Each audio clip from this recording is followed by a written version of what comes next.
Most recently for my series Ken Writes About Stuff, I have every now and again been interpreting various real-world magical systems in the light of the gumshoe system, which is considerably simpler. Most recently, Goetia, which I did for the Ken Writes About Stuff 3 or 4 months ago. So that's me. I'm Rhiannon Louve. I've also written a bit of short fiction. This is the published stuff, and I've also published some contemporary pagan theology. In addition to my writer hat, I have a Master of Arts degree in applied theology, which is a pastoral care and interfaith degree, and my thesis was in contemporary paganism, and I have been the co-founder and co-runner of a contemporary pagan volunteer organization. My name is Liv Rainey-Smith. I'm a woodcut printmaker. I am a Thelemite, so if you want your unusual religious paths. I run the art show at the Esoteric Book Conference, and I primarily consider myself an esoteric artist, and I'm in what I consider the interesting crossroads. I always find it a little odd. I look at H.P. Lovecraft more as fiction, but I know a lot of people. That seems fair. I know a lot of people, though, who don't, and mythos concepts, mythos beings are important parts of their belief system. So I'm kind of in that world. My name is Alex Scully. I'm the senior editor at Furbolg Publishing. We are technically not in Eugene, but that's the only town most people recognize when I say Leesburg. I get the deer in the headlights look. Foot of the Mackenzie Mountains. I have a PhD in Victorian British history, which my dissertation was on Irish identity. My subtopic, one of my subtopics for my PhD was medieval history, and I did a lot of work with the Celts, the Roman image of druids and how frightening it was, and the misconceptions, etc., etc. And so my background extends from ancient Ireland all the way up. Furbolg Publishing, in case you guys don't know, it's the only one no one can spell. There's an L in there, and it is the original people of Ireland. And so my background is really in the historical side of things, as well as publishing great Gothic literature. Hi, I'm Evan J. Peterson. I'm the author of Skin Job and The Midnight Channel, which are horror-themed poetry collections. I'm also a professional tarot reader, and I'm editor-in-chief of Minor Arcana Press. And I'm a practicing neo-pagan. And yeah, I think that's sufficient for an intro. Okay, I guess before we go to questions from the audience, we should maybe each of us address the broad rubric of the panel topic. What does Lovecraft say to neo-paganism? To what extent are neo-pagans in a dialogue back with Lovecraft? What's going on with that?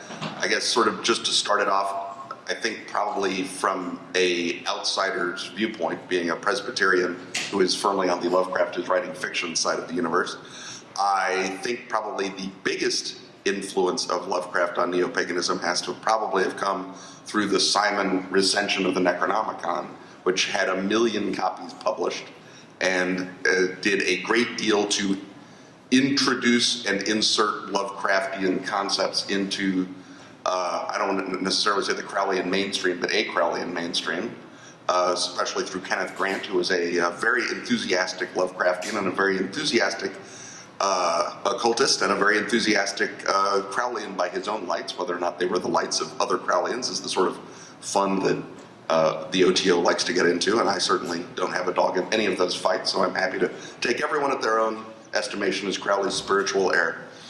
He was the kind of guy who had lots of spiritual heirs all over the landscape, as I can tell, pretty much just like he did everything. He put on a lot of spiritual heirs. Yes, he was very much about, he did do that.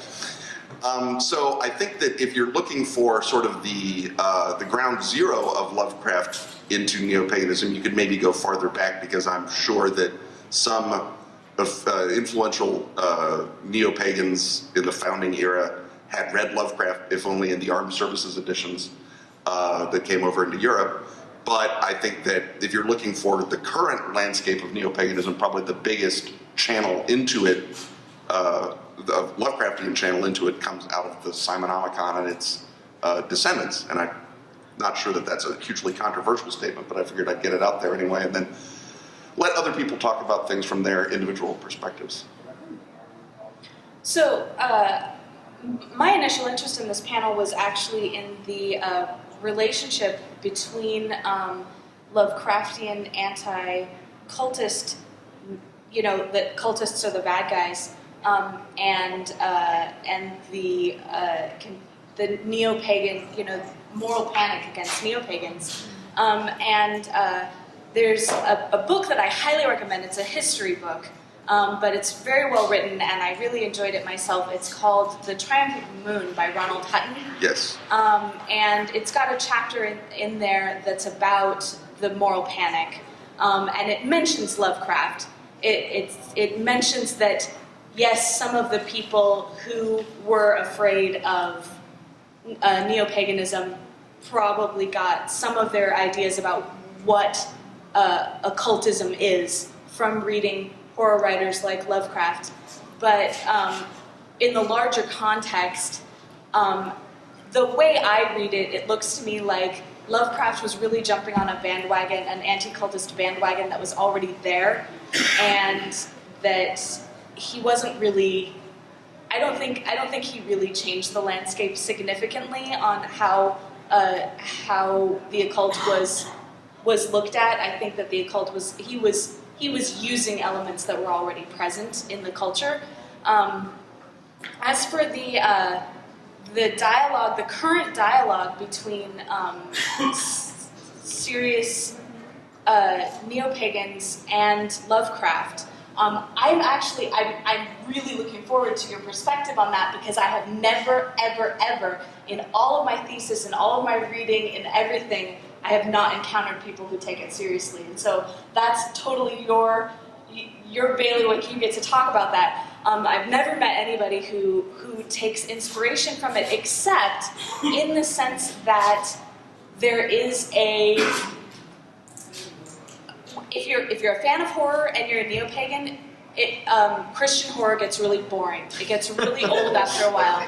And it's really nice that the Lovecraftian horror, you don't have to, it's not demons, it's not crosses, it's, it's something else. And it's not that there's anything wrong with demons and crosses, those are fun too, but sometimes it's really nice when you don't believe in Satan, you don't believe in anything like that, to have some really interesting, gripping horror that is not on some other tangent that has nothing to do with, and it's something that, while I haven't met that many pagans who believe in it, I think that the notion of the cosmicism, I think that that's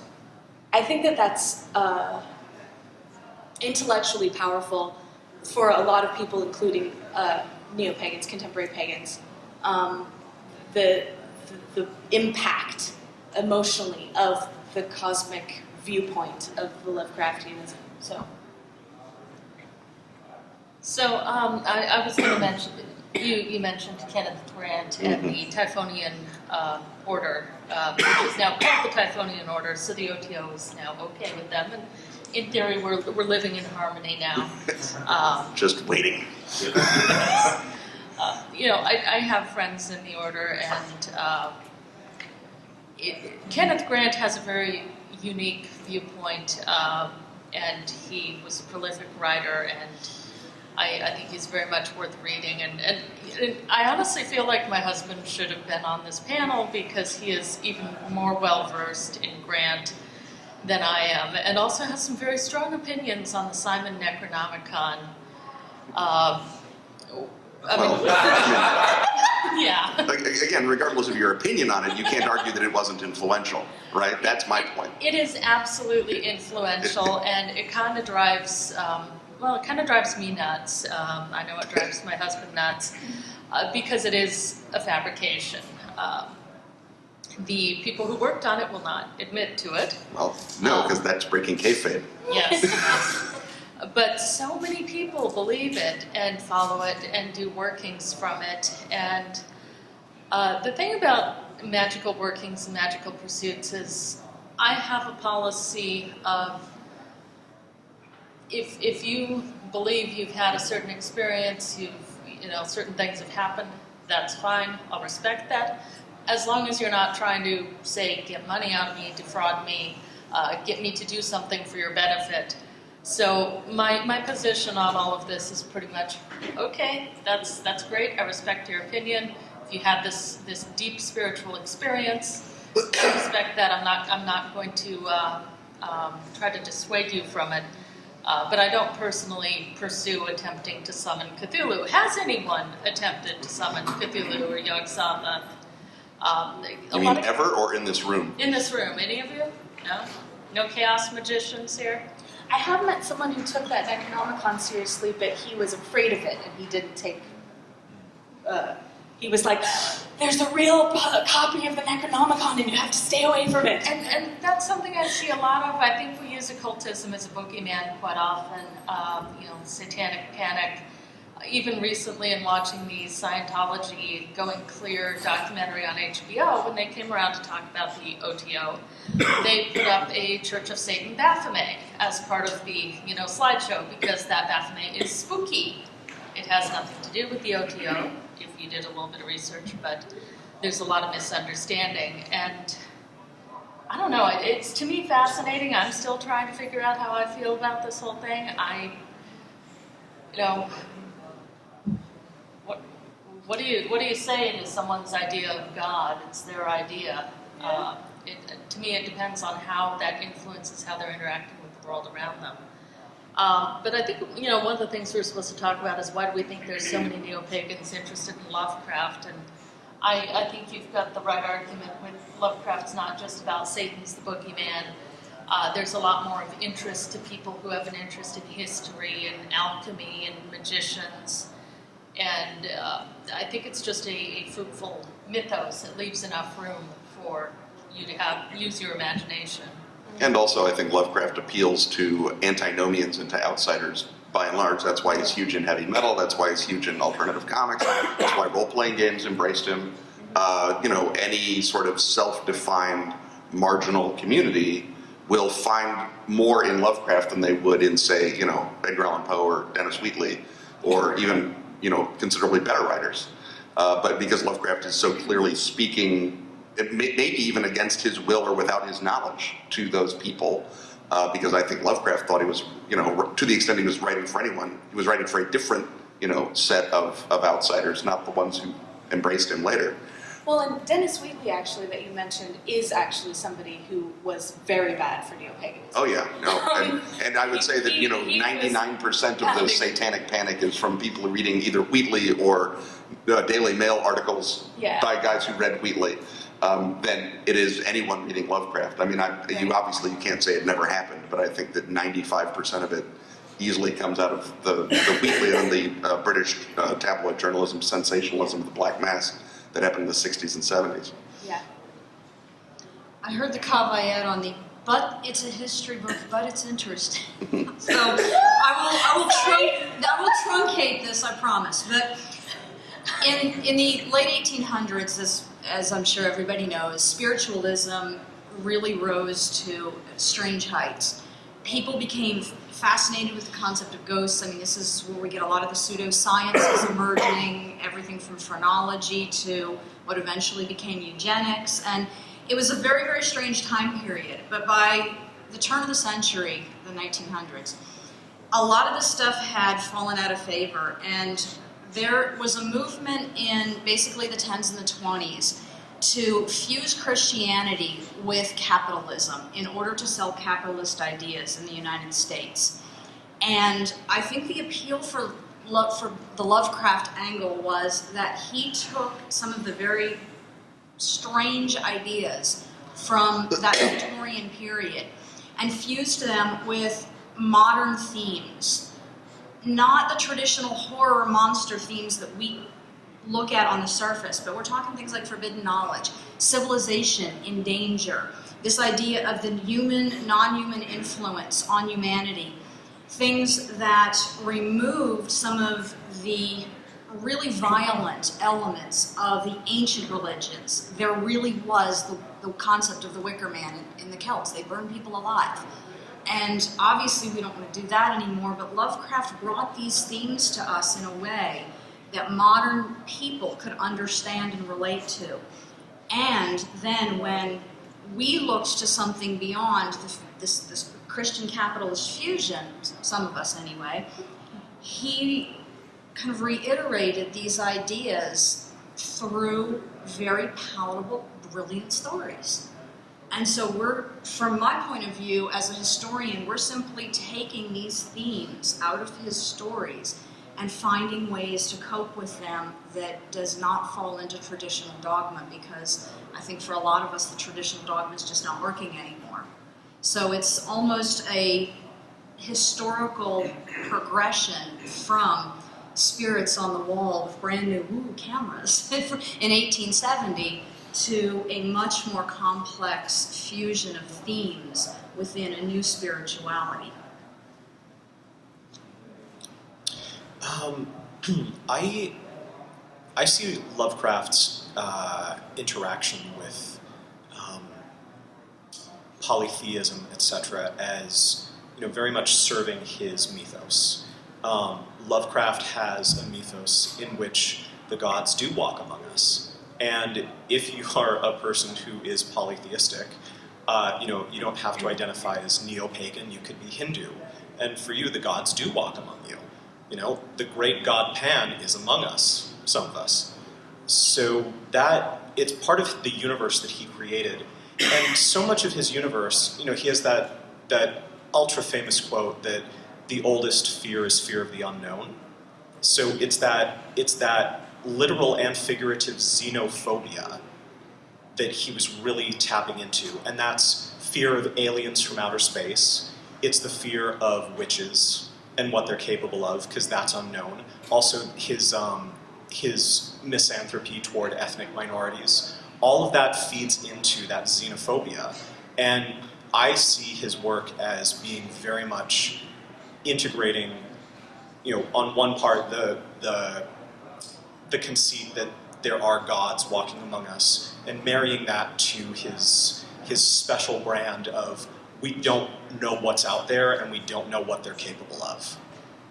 So I guess that's what I'm bringing to the table today. I mean, given that, and obviously I don't think anyone can question the role of xenophobia in Lovecraft's fiction or his mythos, but given that so many modern-day neo-pagans and occultists would identify explicitly with the Xenos, where do you think the attraction comes from? Is it just sort of a weird, a strange attraction to that which hates you, or is there some element within Lovecraft that is because he paints the Xenos so seductively in order to demonstrate its power that the appeal comes from that side of it? That it's finally someone who understands the transcendent in a way that I also apperceive the transcendent.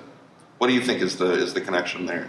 I see Lovecraft as a person, much like Poe, who he was a big fan of, as a person who really romanticizes being an outsider. And so the xenophobia gets, on the one hand, it's a powerful fear in his work. It also gets inverted when the reader takes the position of an outsider, and you have outsider perspective protagonists, etc.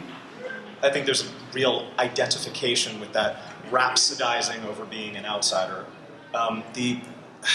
There's the one story, I always forget the title, but it's basically, you find out at the end that the perspective character was a mummy the whole time living. Yeah, the outsider. The outsider.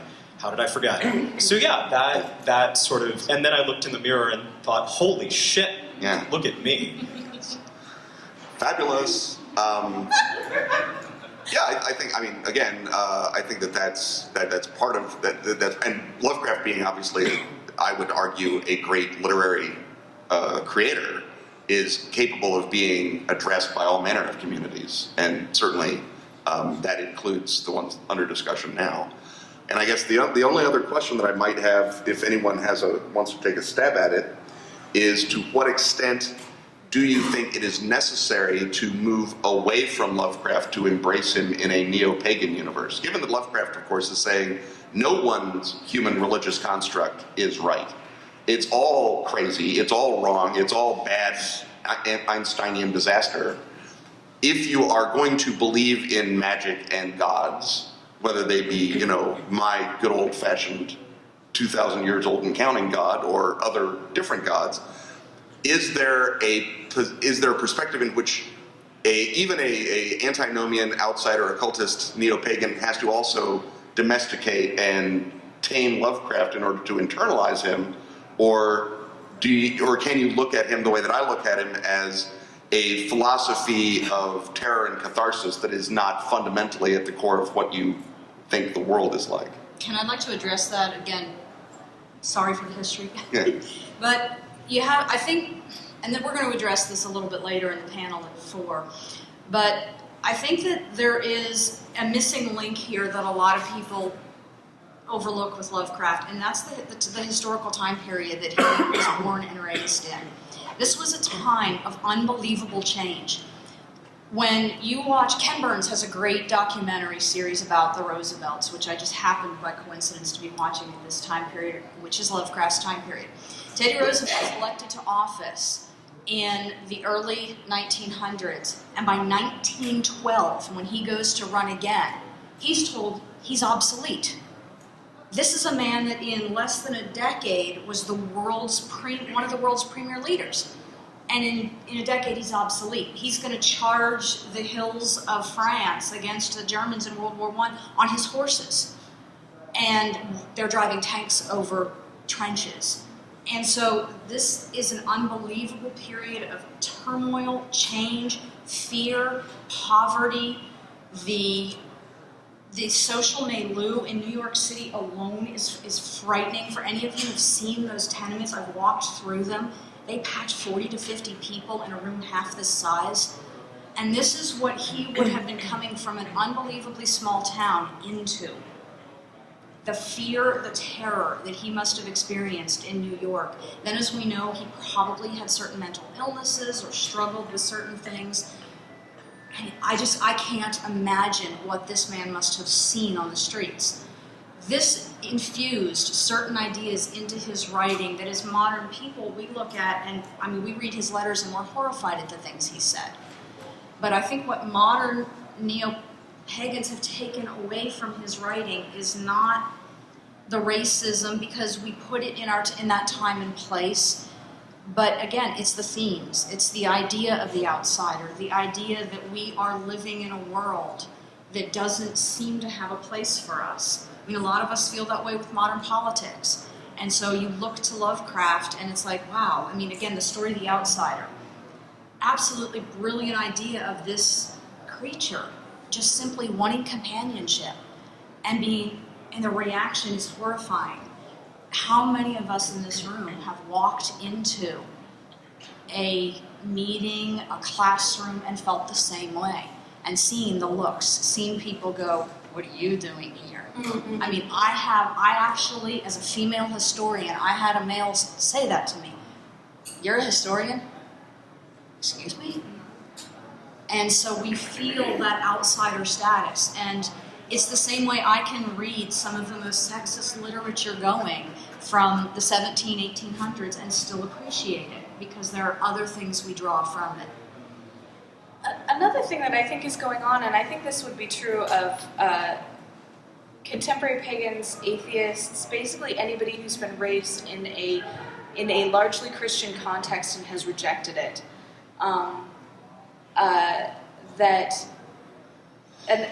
this is a very controversial thing to say, and I don't intend to offend anybody, but to a lot of people who have rejected monotheism, one of the reasons they have is that the monotheistic God actually looks to us like a scary monster. Like, if that God existed, we would all be doomed.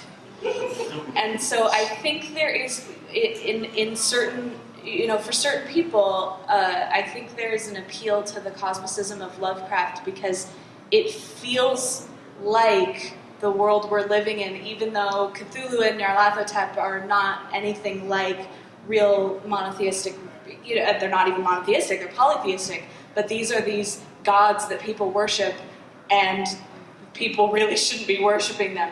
And I know, that's not everybody has to interpret any God that way. And I was educated in a very interfaith situation, and I appreciate interfaith dialogue.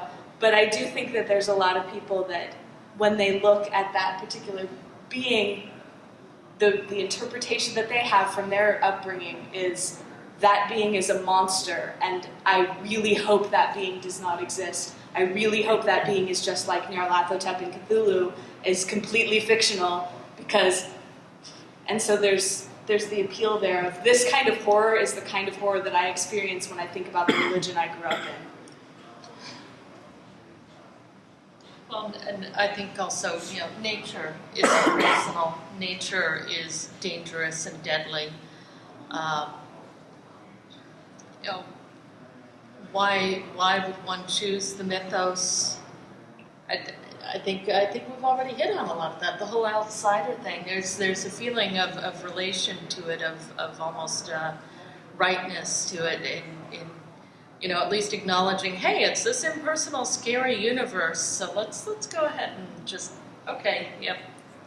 We've embodied these fears, these impersonal things, these things that don't care. And I would like to piggyback on that with the idea of the natural world, and especially so much of neo-paganism, not by any means all of it, but those who come to it from a druidic or Wiccan perspective, there is that regard for the natural world and for its power, the power of the planet as a god itself. And, Lovecraft didn't always need to go to other planets or other dimensions. He would go to Antarctica, which is a part of our natural world that is incredibly intimidating. There's a reason I think that Cthulhu and Dagon live at the bottom of the ocean. I heard recently that Earth scientists have mapped more of the surface of Mars than the bottom of the sea. So, we don't know what's down there. We really don't. Giant squid were considered a cryptid until we finally proved that they exist. So, what are we going to find next? Will it drive us insane? Will it be incomprehensible and unnameable? I don't know. I'd like to add something to that. I read an article not long ago about these tubular creatures that they discovered down at the bottom of these volcanic trenches in the ocean. They do not live on the same substances that we do. They live in temperatures of unearthly heat. They're right at the edge of these volcanic fissures. They basically are an alien life form on our planet. And scientists are rethinking now, can there be other creatures out there that are not, carbon-based, oxygen-based, that kind of thing. And so we are discovering Lovecraft's kind of alien entities, if you will. And to me, it's fascinating.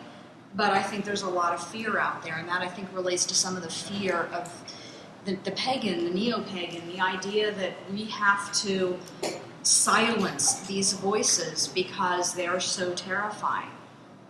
And Lovecraft doesn't allow us to silence those voices. All right, I think that we have dropped our share of truth bombs here. So since we've only got about 20 minutes left before they will move us out to let the next panel get seated, if anyone has any questions that they want to ask the assembled wisdom, this would be an excellent time to unleash.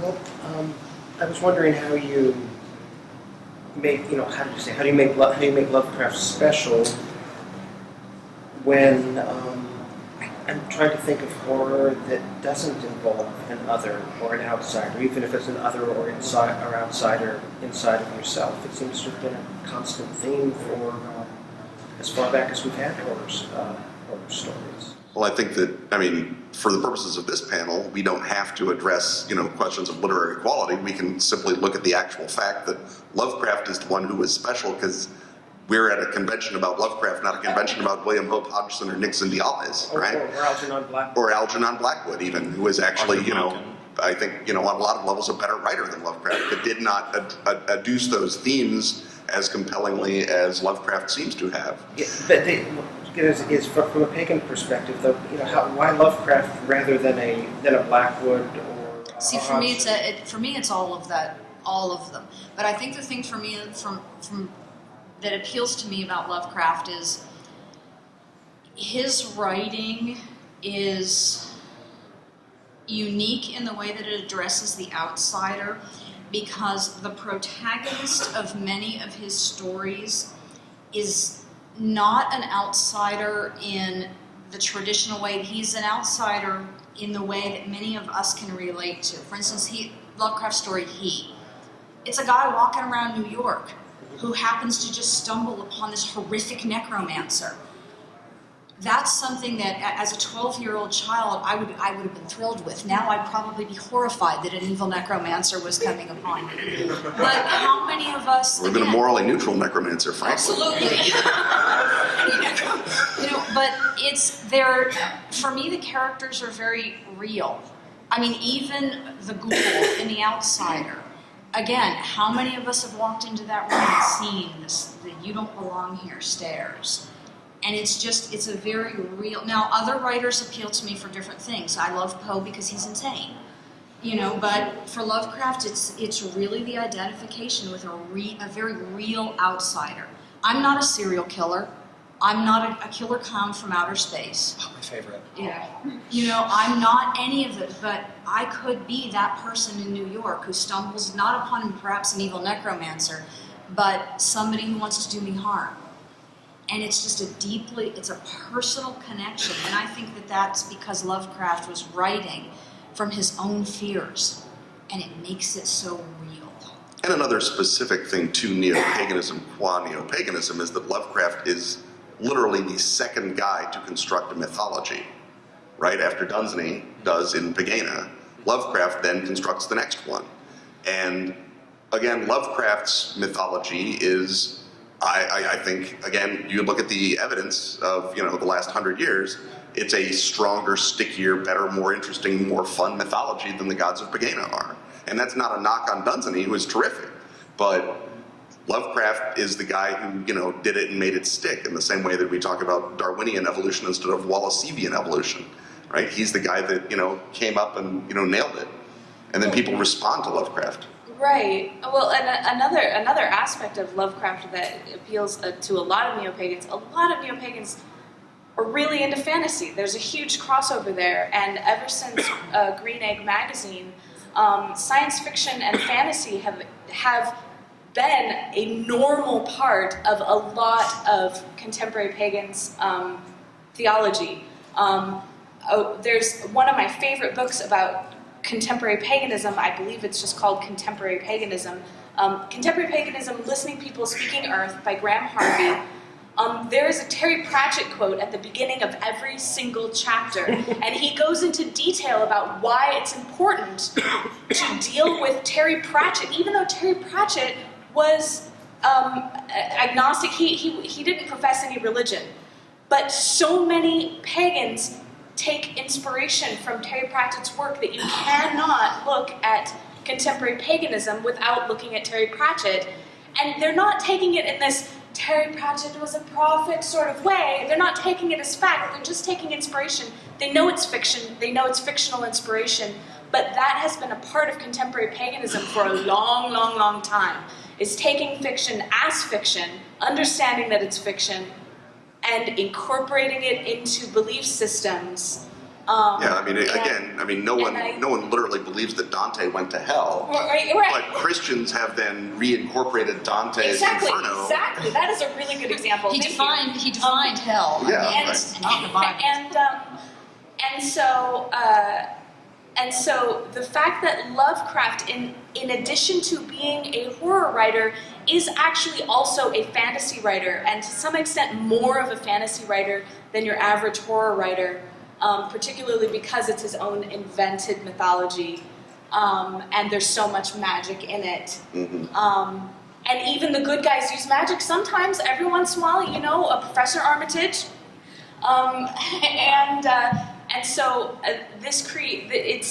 because it's fantasy horror and because pagans are so connected to fantasy and science fiction literature, that was what my thesis was about. And I think to go to your other point, Lovecraft is almost the first, I don't know if he's absolutely the first, but he's certainly one of the first great fantasy authors to be writing in an explicitly non-Christian context. Yeah. Right? Because obviously Tolkien is hugely Christian, C.S. Lewis hugely Christian, George MacDonald hugely Christian. All the guys that you would be reading up until Lovecraft are coming out of a very Christian context or even explicitly writing Christian apologetics. And then Lovecraft comes along and he's not. Right. I mean, even Dunsany is basically sort of an exoticized Celtic Catholic Christian fantasy world with, splashes of fashionable Hinduism. But Lovecraft is literally the first guy. If you're reading down the list of fantasy and you hit Lovecraft, you're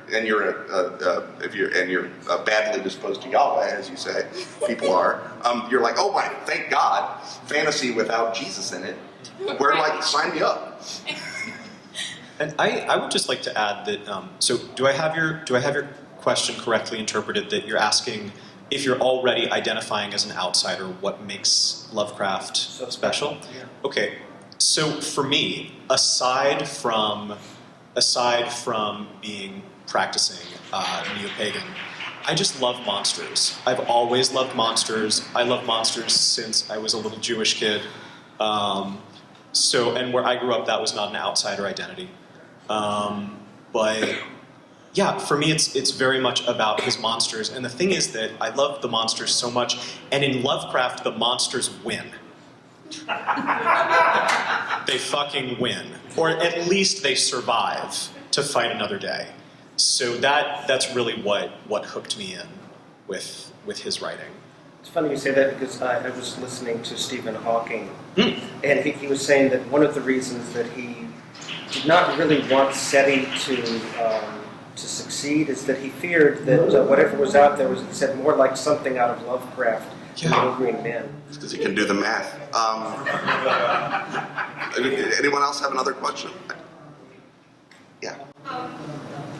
If we're looking at the question of kind of also what appeals to people who've been involved with or are involved with neo-paganism and what would attract them to Lovecraft, and then a lot of, at least in New Age, neo-paganism was a lot, happy, loving earth, balance with the Gaia kind of idea, and that's not accessible for everybody, depending on your socioeconomic status and your own personal traumas and past.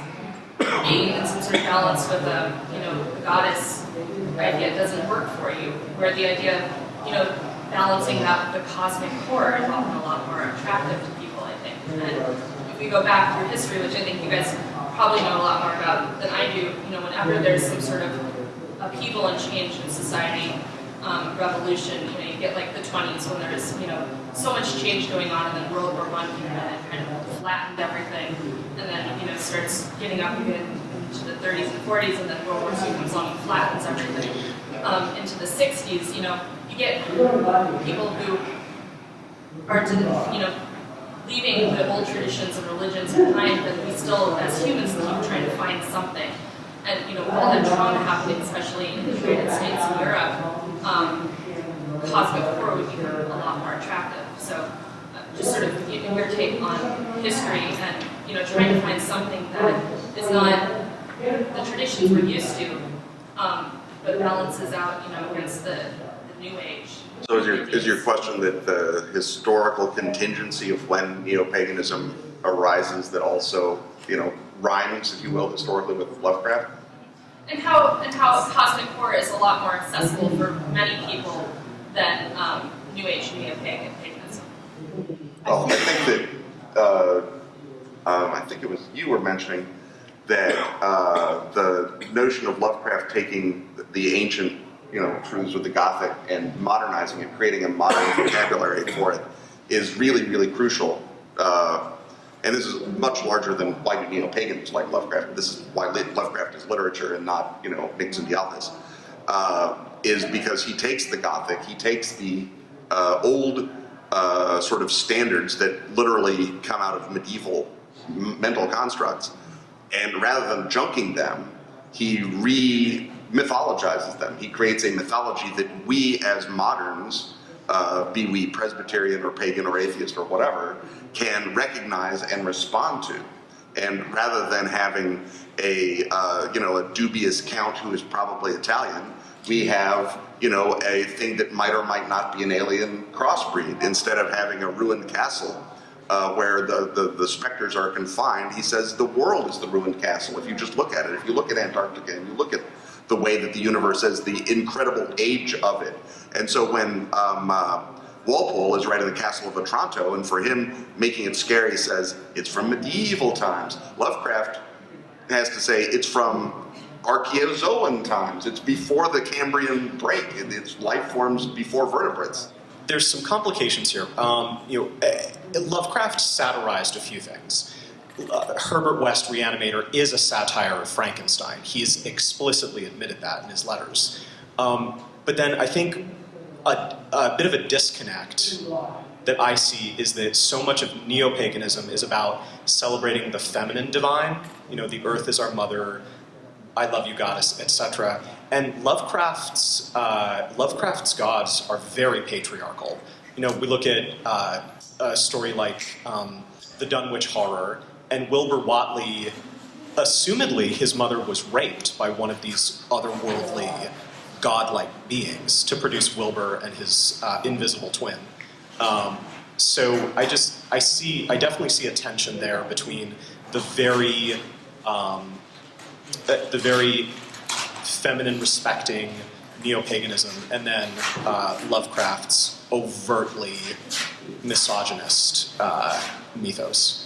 Okay. I'd like to add something to this very quickly. Yeah, There's a French feminist she's obviously a woman, and she has... Take that, France. Yeah, she has a major issue with the environmental movement for that very reason. She said the mother goddess reverts women back to essentially breeders, and technology has freed women from our biology with birth control, the kitchen, the homemaking domestic duties, and she does not like the whole feminine mother goddess, basically woman as fertility.